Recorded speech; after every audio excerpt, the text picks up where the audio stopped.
بسم اللہ الرحمن الرحیم۔ السلام علیکم ورحمۃ اللہ وبرکاتہ۔ میں آپ کی جانی پہچانی آواز محمد رضا نقشبندی۔ آپ سماعت فرما رہے ہیں داستان نگر۔ داستان نگر میں عظیم کم سن سپہ سالار محمد بن قاسم کی ولولہ انگیز داستان۔ اس سے پہلے آپ اس داستان کی 37 قسطیں سماعت فرما چکے ہیں۔ آئیے قسط نمبر 38 کی طرف قدم بڑھاتے ہیں۔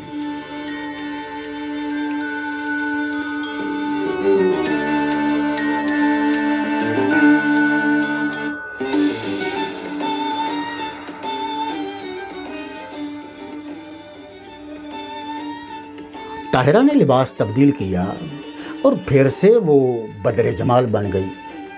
محمد بن قاسم اور محمد اسلم نے اسے حیرت سے دیکھا اور اسے ساتھ لیے خیمہ سے باہر نکل کر محمد بن قاسم کے خیمہ کی طرف روانہ ہو گئے۔ جب یہ تینوں محمد بن قاسم کے خیمہ پر پہنچے تو انہوں نے خیمہ کے اندر رانی لادی کو بیٹھے دیکھا۔ لادی نے خود ہی اپنا خیمہ محمد بن قاسم کے خیمہ کے پاس نصب کرایا تھا اور رانیوں کے خیمے لادی کے خیمہ کے دوسری طرف تھے۔ اکثر لادی محمد بن قاسم کے خیمہ پر آ جاتی، الور کے فتح ہونے کے متعلق اسے مشورے دیا کرتی، لیکن اسے خبر یہ نہیں تھی کہ محمد بن قاسم زمین کے نیچے ایک عظیم و شان سرنگ کھدوا رہا ہے۔ جب سے کلا والوں نے لادی کی تذلیل کی تھی، اس وقت سے محمد بن قاسم کو اس سے بہت زیادہ ہمدردی ہو گئی تھی اور کلا والوں کی بد تہذیبی پر اسے بڑا غصہ آ رہا تھا۔ لادی کو اس بات کا خیال تھا کہ اس کی قوم نے اس کی توہین کی ہے۔ دوسرا یہ بات بھی تھی کہ وہ اس کی بات نہ مانتے، لیکن اسے کم از کم برا بھلا تو نہ کہتے اور گالیاں تو نہ دیتے۔ یہ انسانیت اور شرافت کے خلاف تھا۔ لادی کو اس بات کا بڑا رنج تھا، لیکن محمد بن قاسم اس کی تسلی کر کے اس کا غم غلط کرنے کی سعی کر رہا تھا۔ لادی نے جب ان تینوں کو آتے ہوئے دیکھا تو پھر سنبھل کر بیٹھ گئی۔ وہ اپنے مخصوص قومی لباس میں تھی، نفیس شلوار، عمدہ ساڑی زیب تن کیے ہوئے تھی۔ دسیوں بیسیوں چمکدار موتیوں کے ہار تھے جو اس نے پہن رکھے تھے۔ ان ہاروں نے اس کی صورت کو چاند کی طرح جگمگا رکھا تھا۔ یہ تینوں اس کے قریب جا بیٹھے۔ محمد بن قاسم نے مسکراتے ہوئے کہا، یہ بدر جمال تم سے ملنے کے لیے آئے ہیں۔ لادی نے بدر جمال کو دیکھتے ہوئے کہا، جی یہ مجھے کیوں ملنے آئے ہیں؟ محمد بن قاسم کہنے لگا، انہیں تم سے بڑی شکایت ہے۔ لادی نے چونک کر کہا، مجھے کیا شکایت ہے؟ محمد بن قاسم کہنے لگا، یہ کہتے ہیں کہ جب میں الور میں تھا تو رانی مہربانی کرتی تھی اور اب یہاں آیا ہوں تو رانی صاحبہ بڑی بے مروت ہو گئی ہیں۔ لادی نے حیران ہو کر بدر جمال کو دیکھا، وہ مسکرا رہا تھا اور رانی نے کہا، الور میں کب تھے آپ؟ بدر جمال نے آواز بنا کر کہا، ابھی سے بھول گئی رانی جی، یہی تو میں کہہ رہا تھا۔ رانی حیرت بھری نظروں سے بدر جمال کو دیکھ رہی تھی۔ اس نے کہا، مجھے نہیں یاد پڑتا کہ میں نے کبھی تمہیں الور میں دیکھا بھی ہو۔ بدر جمال بولا، اگر مجھے خیال ہوتا کہ تم مجھے اس قدر جلدی بھول جاؤ گی تو۔ وہ ہنس کر خاموش ہو گیا۔ لادی کی حیرت دم بدم بڑھتی چلی جا رہی تھی۔ اس نے کہا، تم الور گئے کب تھے؟ بدر جمال نے ہنستے ہوئے کہا، اور تمہیں یاد ہے کہ تم نے اپنی ساڑی کسے پہنائی تھی؟ اور یہ بھی یاد ہے کہ تم نے اپنے زیورات کس کو پہنائے تھے؟ لادی بولی، تمہیں دیے تھے؟ بدر جمال بولا، اور کسے؟ لادی بولی، وہ تو میں نے طاہرہ کو دیے تھے۔ بدر جمال مسکرا کے، اور وہ طاہرہ کون تھی؟ لادی نے کمال حیرت سے اس کی طرف دیکھا، تو طاہرہ تم تھے؟ بدر جمال طاہرہ تھے؟ تم طاہرہ بن کر میرے پاس رہے؟ نہیں، ہرگز نہیں، تم طاہرہ نہیں تھے۔ محمد بن قاسم، محمد اسلم اور بدر جمال تینوں برابر مسکرائے چلے جا رہے تھے۔ بدر جمال کہنے لگا، رانی اب تم مکر جاؤ تو اس کا کیا علاج ہے؟ لادی بولی، میں طاہرہ کو پہچانتی ہوں، تم طاہرہ نہیں، لیکن یہ ہو سکتا ہے کہ تم طاہرہ کے بھائی ہو۔ اب بدر جمال نے رومال اور امامہ سر سے کھینچ لیے۔ لادی نے اسے دیکھا اور قریب ہو کر یک بیک اس سے لپٹ گئی۔ اس نے کہا میں دھوکہ میں رہی، تم طاہرہ ہو، شریر طاہرہ۔ طاہرہ مسکرا رہی تھی، فردوسی حوروں کی طرح اس کے نازک لبوں پر تبسم پھیل رہا تھا، آنکھیں چمک رہی تھی اور رخساروں سے ایسے جیسے بجلیاں نکل رہی تھی۔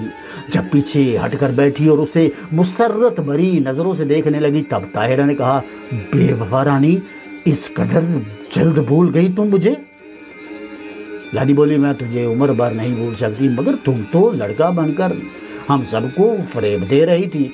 ایسے میں مغرب کی اذان ہوئی۔ محمد بن قاسم، محمد اسلم دونوں نماز پڑھنے کے لیے چلے گئے۔ طاہرہ نے خیمہ کے اندر ہی نماز مغرب ادا کی۔ جب نماز سے فارغ ہوئی تب لادی نے اسے خوب بھینچ کر اپنے سینے سے لگایا، منہ ماتھا چوما اور کہا طاہرہ مجھے تیرا بڑا خیال تھا، میں نے سیسا گھر سے دریافت کیا تھا تو انہوں نے بتایا تھا کہ تو وہاں سے چلی گئی ہے اور انہوں نے تجھے رہا کروایا ہے، لیکن کہاں گئی وہ یہ بھی نہ بتا سکے۔ طاہرہ بولی انہیں بتانا بھی نہیں چاہیے تھا۔ لادی پوچھتی ہے کیوں؟ طاہرہ نے جواب دیا اول تو انہیں خود بھی خبر نہیں تھی کہ میں کہاں تھوں، اور دوسرا ممکن تھا کہ تم راجہ داہر سے کہہ دیتی اور وہ کسی مصیبت میں پھنس جاتے۔ لادی بولی میں ایسی بیوقوف تو نہ تھی طاہرہ۔ طاہرہ نے جواب دیا تم تو بے وقوف نہ تھیں، لیکن یہ تو تمہیں ماننا پڑے گا کہ راجہ داہر تو بڑا چالاک تھا۔ لادی کہنے لگی اس کی چالاکی نہیں تو یہ سارا ملک تباہ کیا ہے، شہروں کو ویران اور آبادیوں کو تاراج کروا دیا ہے۔ طاہرہ بولی یہ بات درست ہے۔ لادی کہنے لگی اللہ کا شکر ہے کہ تم مل گئی۔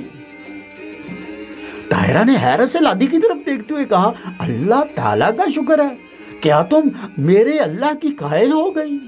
لادی بولی یہ تو تمہاری قوم میں آنے کا اثر ہے۔ طاہرہ نے مسکراتے ہوئے کہا یا ان کی صحبت کا اثر ہے جنہیں تنہائیوں میں بیٹھ کر یاد کیا کرتی تھی۔ لادی نے شوخ و شریر طاہرہ کو دیکھ کر کہا اچھا طاہرہ پھر تم چھیڑخانی پر اتر آئی؟ طاہرہ بولی اب تو تم ایسا ہی کہو گی۔ لادی بولی کیوں؟ طاہرہ نے جواب دیا اس لیے کہ میری سفارش کی ضرورت نہ رہی۔ لادی بولی کیسی سفارش؟ طاہرہ بولی وہ باتیں یاد ہیں جو الور میں کہی گئی تھی۔ لادی بولی ہاں یاد ہے۔ طاہرہ نے جواب دیا کہ محمد بن قاسم نے تمہیں اپنے پاس رکھنا منظور کر دیا۔ لادی شرما گئی۔ طاہرہ نے کہا شرمانے کی سند نہیں بتا دیجئے، اگر منظور نہ کیا تو کیا میں آج بھی سفارش کر دوں؟ لادی نے مسکراتے ہوئے کہا تمہاری سفارش سے کیا ہوگا؟ طاہرہ نے الفاظ پر زور دیتے ہوئے کہا انہیں میری سفارش کو منظور کرنا ہوگا۔ لادی بولی زبردستی ہے؟ طاہرہ بولی ہاں، میرا کہا وہ کبھی نہیں ٹالتے۔ لادی بولی شاید وہ تم سے محبت کرتے ہیں۔ اب طاہرہ شرما گئی۔ لادی نے شرمیلی نظروں سے اسے دیکھ کر کہا پھر وہ تمہاری بات کیوں مان لیں گے؟ طاہرہ نے جواب دیا اس لیے کہ محمد بن قاسم نے مجھے اپنی بہن بنا لیا۔ لادی بولی تب تو بے شک ان پر تمہارا حق ہے۔ طاہرہ کہنے لگی بے شک میرا ان پر حق ہے بشرطے کہ تم یہ حق باقی رہنے دو۔ لادی نے ہوش ربا نگاہوں سے اس کی طرف دیکھتے ہوئے کہا میں تو یہ چاہتی تھی کہ تم ہر وقت میرے پاس رہو۔ طاہرہ نے شوخی سے مسکراتے ہوئے کہا اور تم ہر وقت کس کے پاس رہنا چاہتی ہو؟ لادی پھر شرما کے بولی میں تو تیرے پاس رہنا چاہتی ہوں۔ طاہرہ نے جواب دیا نہیں، ان کے پاس جنہیں تنہائیوں میں بیٹھ کر یاد کیا کرتی تھی۔ لادی یہ تو اور بھی اچھا ہے کہ بہن اور بھائی دونوں ہی میرے پاس رہے، مگر طاہرہ مگر کیا؟ لادی پوچھتی ہے کہ یہ تو بتاؤ یہ اسلم تمہیں گور گور کر کیوں دیکھ رہا تھا؟ طاہرہ شرماتے ہوئے خاموش ہو گئی۔ لادی نے کہا طاہرہ بتاؤ۔ طاہرہ نے شرمیلے انداز سے کہا میں کیا بتاؤں، یہ بات تو اسلم سے پوچھو۔ لادی ہاں ان سے ہی پوچھوں گی، انہیں اس طرح تیز نظروں سے تجھے دیکھنے کا کوئی حق نہیں۔ طاہرہ مسکرانے لگی، لادی بھی ہنسنے لگی۔ اس عرصے میں محمد بن قاسم اور محمد اسلم دونوں ہی آگے۔ لادی نے چپکے سے طاہرہ سے کہا کیا اب دریافت کروں؟ طاہرہ نے آہستہ سے کہا ابھی نہیں۔ मोहम्मद बिन कासिम ने दोनों को आहिस्ता आहिस्ता बातें करते देखा। उसने लादी से दरियाफ्त किया, क्या बातें हो रही हैं? ताहिरा को खौफ हुआ कि मोहम्मद असलम से लादी कुछ पूछना बैठे। वो खौफजदा नज़रों से उसे देखने लगी। उसने कहा, ताहिरा को मैं अपने खैमे में रखना चाहती हूँ, अगर आप इजाज़त दी। मोहम्मद बिन कासिम कहने लगा, नहायत मुनासिब है। लादी बोली, अच्छा तो हम दोनों को इजाज़त दीजिए। मोहम्मद बिन कासिम ने कहा, हाँ बेहतर है, जाओ, आराम का वक़्त है, आराम कर लो। वो दोनों उठी और खैमा से बाहर निकलकर लादी के खैमा की तरफ रवाना हो गई। साहिबान, आप समाअत फरमा रहे हैं दास्तान नगर।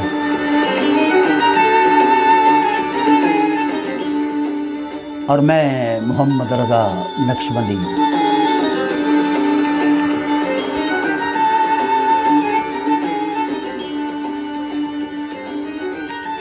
इधर सुरंग बराबर तैयार की जा रही थी। मोहम्मद बिन कासिम रोज़ाना सुरंग के अंदर घुसकर उसका मुआयना करता रहता था। उसने एक दिन अपने लश्कर से कला तक का फासला नाप लिया और कला के अंदर का हाल रानी लादी से मालूम करके ये अंदाज़ा लगा लिया कि फसील से आगे इस कदर और खोदने से कला के अंदर सुरंग पहुंच जाएगी। चुनाचे चंद दिन के बाद उसने सुरंग की पैमाइश की तो उसके अंदाजे के मुताबिक उतनी लंबाई तक सुरंग तैयार हो चुकी थी। अब उसने खुदाई मुलतवी करवा दी और रात हुई तो सिर्फ 100 आदमियों को सुरंग के अंदर घुसा दिया और उन्हें हदायत कर दी कि ज़मीन को बर्मा से सुराख करें ताकि उसमें से सिपाही निकल निकल कर कला के अंदर पहुंच जाएं। 100 मुजाहिदीन नमाज ईशा करने के बाद कुछ रोशनियां साथ लिए सुरंग में घुस गए और उन्होंने सुरंग के आखिरी किनारे पर पहुंचकर ज़मीन को बर्मा से सुराख करना शुरू कर दिया। जो मट्टी वहाँ से निकलती उसे फ़ौरन वहाँ से उठाकर कैंप के बाहर फेंक दिया जाता। आधी रात तक इतना सुराख कर लिया गया जिससे 4 आदमी बआसानी निकलकर कला में जा सके। चुनाचे 4 आदमियों ने जाकर मोहम्मद बिन कासिम को इतला कर दी। उस वक्त मोहम्मद बिन कासिम सोया नहीं था, जाग रहा था और अल्लाह के पाक कलाम कुरान हकीम की तलावत कर रहा था। उसने आदमियों को देखते ही तलावत मौकूफ़ की, कुरान पाक को चूमा, जुज़दान में बंद करके रखा, तमाम हथियार लगाए और खैमा से बाहर निकल आया। इस्लामी लश्कर में भी ज़्यादा आदमी उस वक़्त सो रहे थे। रात आहिस्ता आहिस्ता ढलती चली जा रही थी। बहुत कम जाग रहे थे या नमाज पढ़ रहे थे या कुरान पाक की तिलावत कर रहे थे। मोहम्मद बिन कासिम ने मोहम्मद असलम, अब्दुर्रहमान मुजाशी, ज़िकवान, नबाना, सफ़ियान अल-बरूक और खरीम को बुला बुला कर हुक्म दिया कि वो अपने अपने दस्तों के सिपाहियों को लेकर सुरंग के धाना पर पहुँचे। चुनांचे तमाम सरदार जल्द जल्द मुसल्लह होकर अपने अपने दस्तों को लेकर सुरंग के तरफ चले। मोहम्मद बिन कासिम चाहता था कि रानी लादी भी हमरा चले ताकि वो कला के अंदर पहुंचकर उनकी आगे रहनुमाई कर सके। वो लादी के खैमा पर पहुंचा और खैमा के बाहर खड़ा होकर सोचने लगा कि अंदर जाया जाए या नहीं। देर तक खड़ा रहा, इस बात को बगाओर सोचता रहा। बिलाखिर उसने पर्दा उठाया और खामोशी से अंदर दाखिल हुआ। लादी के खैमा में तमाम रात रोशनी रहती थी, चुनांचे इस वक्त भी रोशनी हो रही थी। उसने देखा कि ताहिरा और लादी दोनों एक ही मसनद पर एक ही शाल ओढ़े पड़ी सो रही थीं। दोनों के चेहरे खिले हुए थे और रोशनी में जगमगा रहे थे। मोहम्मद बिन कासिम उन्हें इस आलम में एक ही नज़र देकर लौट आया और उसे लादी को जगाने की हिम्मत न हुई या उसने मुनासिब न समझा। वहाँ से आते ही अपने दस्ता को लेकर सुरंग पर पहुँचा और सबसे पहले वो खुद सुरंग में दाखिल हुआ। उसके पीछे तमाम सरदार चले और इनके बाद आम सिपाहियों का सिलसिला शुरू हुआ। चूँकि सुरंग में अंधेरा फैला हुआ था इसलिए कुछ भी नज़र नहीं आता था, हाथ को हाथ सुझाई नहीं देता था। तमाम लोग टटोल टटोल कर आगे बढ़ रहे थे। सबसे पहले मोहम्मद बिन कासिम और दूसरे सरदार सुरंग के आखिरी किनारे पर पहुँचे और सुराख में से निकलकर कला में पहुँच गए। उन्होंने नज़रें उठाकर देखा, ये जगह जहाँ से वो निकले थे एक मुख्तसर सा कूचा था। उनके सामने दोनों तरफ इमारतों का सिलसिला शुरू हो गया था। चांदनी रात थी और चांद नहायत आबोताब से निकला हुआ था और ये लोग सुराख से निकल निकल कर इमारतों के साए में खड़े हो गए। जब चांद ढल गया और सुबह के आसार ज़ाहिर होने लगे तब मोहम्मद बिन कासिम ने हर सरदार को अपने अपने दस्ता के साथ फसील के सीनों पर खड़ा होने का हुक्म दिया और खुद दस्ता लेकर दरवाजे की तरफ बढ़ा। मोहम्मद असलम और ज़िकवान एक जीना के सामने जा खड़े हुए। निबाना अब्दुर्रहमान दूसरे जीना पर डट गए। सफियान अल बरूक और मुजाशे वहीं खड़े रह गए। तकरीबन 4000 मुसलमान कला के अंदर आ चुके थे। जिस वक्त मोहम्मद बिन कासिम दरवाज़ा के करीब पहुंचा तो उसने अल्लाह अकबर का पुरजोर नारा लगाया। उसके लश्कर ने नारा की तकरार की। तमाम मुसलमानों ने इस नारा को सुना और जो जहां था उसने अल्लाह की किबरियाई को वहीं पर बुलंद कर दिया। इस हैबतनाक नारा की आवाज़ सकूते कला को तोड़ते हुए और इमारतों के दरो दीवार से सदाए बाज़गश पैदा करते हुई बुलंद हुई। हिंदू इस आवाज़ को सुनकर चौंक पड़े। अभी वो अपने अपने बिस्तरों पर ही दराज थे कि उन्होंने मतवातर पुरशोर नारों की आवाज़ें सुनी। हड़बड़ा कर उठे, घरों से निकले, खौफ ज़दा निगाहों से इधर उधर देखने लगे। फसील के ऊपर जो हिंदुओं का लश्कर था उसने भी नारों की आवाज़ सुन ली थी। वो इन्हें हद दर्जा कम देखकर फूल गए और उन्होंने निहायत शद्दोमत से हमले शुरू कर दिए। उन्हें ख्याल हुआ कि वो मुट्ठी भर मुसलमानों को या तो कत्ल कर डालेंगे या उन्हें हथियार डालने पर मजबूर कर देंगे। लेकिन मुसलमान ऐसे जोश और गज़ब से भरे हुए थे कि बहादुर से बहादुर हिंदू भी उनकी तरफ देखने की जुर्रत नहीं कर सकता था। और अगर कोई अजल रसीदा किसी मुसलमान की तरफ बढ़ता भी था तो मुसलमान की तलवार फौरन उसका फैसला कर देती थी। हिंदू कत्ल हो रहे थे लेकिन वो भी हिम्मत नहीं हार रहे थे।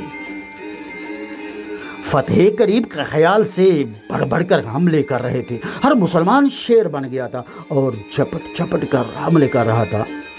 हर हमला में कम से कम एक हिंदू तो ज़रूर मारा जाता, इक्का दुक्का मुसलमान जख्मी और शहीद हो जाते। लेकिन इस वक्त जब किसी एक मुसलमान को चारों तरफ से घेर कर हिंदू तलवारों की बारिश कर देते तब, या कोई मुसलमान किसी हिंदू पर हमला करता और कोई हिंदू पीछे से आकर उस पर हमला करता तो शहादत उसका मुकद्दर बनती। लेकिन आम मुसलमान शहीदों का इंतकाम लेने के लिए हिंदुओं की सफ़ों पर टूट पड़ते थे और जब तक उनकी सफ़ों को उलट न देते उस वक़्त तक उन्हें चैन न आता। मोहम्मद बिन कासिम दरवाजे पर पहुंचकर मुहाफ़िज़ों से जंग कर रहा था। कला के 4 दरवाजे थे और चारों दरवाज़ों पर 2000 सिपाही मुतय्यन थे और मोहम्मद बिन कासिम के 500 सिपाही 2000 हिंदुओं से मसरूफ़ जंग हो गए थे। सब के सब गोया मौत से लड़ाई लड़ रहे थे। हर मुजाहिद निहायत जोश और बड़े हौसला से जंग कर रहा था। लेकिन मोहम्मद बिन कासिम जंग का देवता बन गया था। उसकी तलवार हर उस आदमी को मार डालती जिस पर वो बुलंद होती। बहुत कम ऐसा हुआ कि उसका वार खाली गया। जिस हिंदू के वो तलवार मार देता सर काट कर हलक चीरते सीना तक उतर जाती। उसने 20 हिंदुओं को तहे तेग कर दिया। जो वो कत्ल करता जाता था उसके जोश ईमान में इजाफा होता जाता। जिस जोशो जज्बा और जोशो खरोश से वो लड़ रहा था इसी तरह से ही उसके दस्ता का हर सिपाही अपने सिपा सलार को देखकर वैसा ही जोश अपने अंदर महसूस कर रहा था और हर कोई बड़ी बहादुरी से लड़ रहा था। जिस वक़्त आफताब ज़रा बुलंद हुआ उस वक़्त उसने तकरीबन 1000 हिंदुओं को तहे तेग कर डाला था। बाकी मांदा हिंदुओं ने ये कैफियत देखकर हथियार डालने का ऐलान कर दिया। गाजियान इस्लाम उन्हें गिरफ्तार करने लगे और मोहम्मद बिन कासिम ने 10 आदमियों को साथ लेकर दरवाज़ा खोल दिया। दरवाज़ा को खुला देखते ही तमाम मुसलमान अपने घोड़े लेकर कला में घुसते ही गज़ब से भरपूर हमले करने लगे। इन ताज़ादा मुसलमानों ने हिंदुओं को तलवारों की बाड़ पर रख लिया और नरम चारा की तरह काटना शुरू कर दिया। उनके आते ही तमाम मुसलमानों की हिम्मतें और बंध गई और उन्होंने हर मास पर संभल कर हमला करना शुरू कर दिया और नए अंदाज से मार धाड़ शुरू कर दी।